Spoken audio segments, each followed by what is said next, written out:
Hi there, my name is John Stevens, pastor of Zion Lutheran Church in Oregon City, Oregon, and we're part of the ELCA. And welcome to Dollar Store Children's Sermons, where we take a look at the lectionary text and we tie them to an item from the Dollar Tree.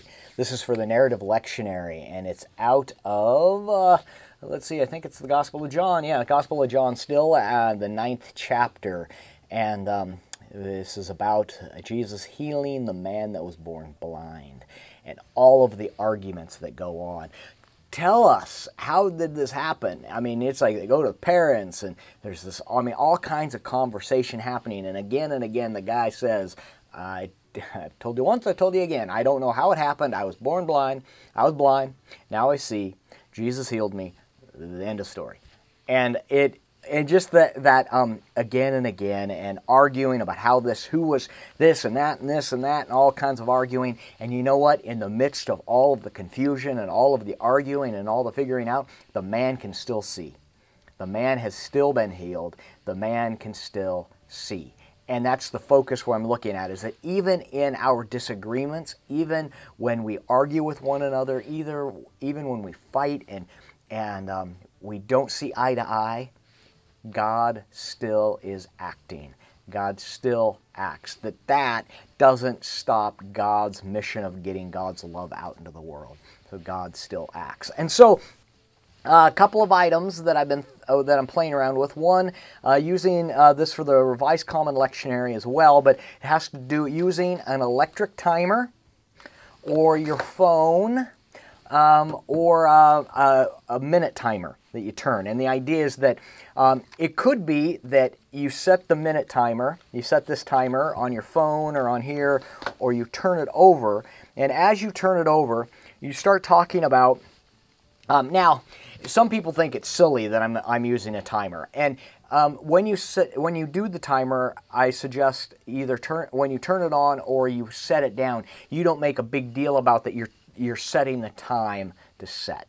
You know, it's like you've got the timer, you show the minute timer, and then you just set it down, and you're setting it down upside down, but you're not going, now I'm going to turn this over. You just set it down, and it's going to start. The sand is going to start falling. Or the phone, you turn the timer on as you set it down, but you don't draw attention to it. Then you talk about the reasons why. And and this seems silly. I was talking to a friend of mine and I said, I'm going to time my children's sermon because people say they're too long or people say they're too short, but I'm going to time them. And and talk about the silliest things. Maybe talk about that you have a timer and it takes me so long to brush my teeth. So I have a timer that helps me figure that out. And the idea is that as we are talking and as there's that confusion, the time still happens. This still happens over here. That is, and then we draw it back when the beeper goes off or the timer's done and we're confused. We're like, what's it? The timer happened. That reminds me that as we are struggling and as we are working, we still have a God that is working. We still have a God that loves us. We still have a God that's reaching out. That even when we're trying to figure it out over here, and in here, God is still working and acting. So that is one of my main focuses that I'm going at. Another one that I was playing around with is I have these retractable card holders.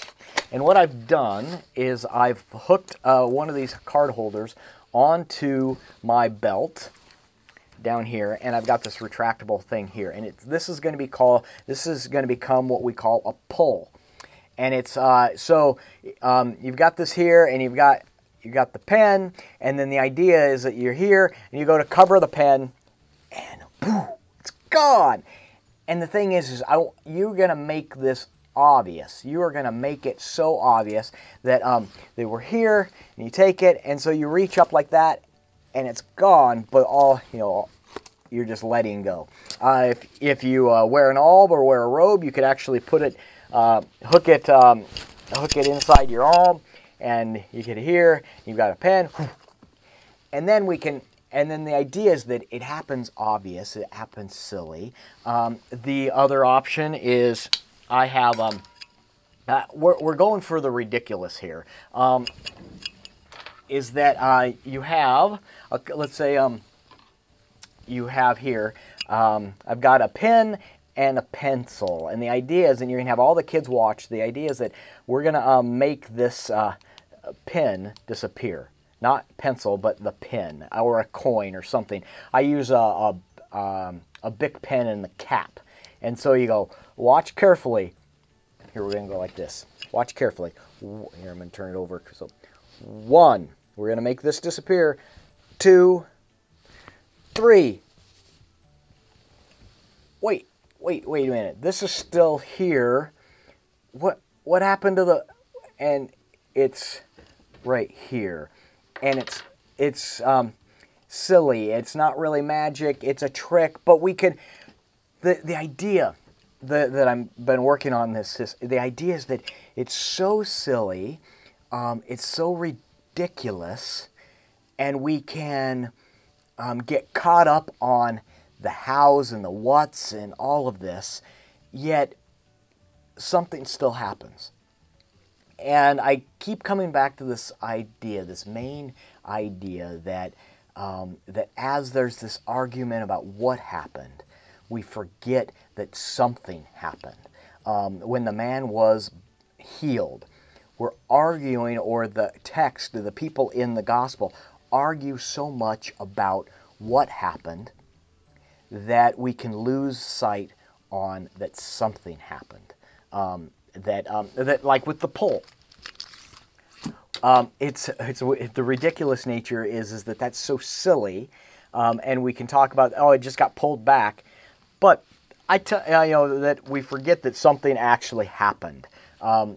It's the springboard. It's then to take that into talking about the story as a whole. That works into that silly action works into the gospel and the conversation there. So, hope that can be a springboard for your own thinking, one of those two directions. And as always, thanks for stopping by, and I hope you have a fantastic week.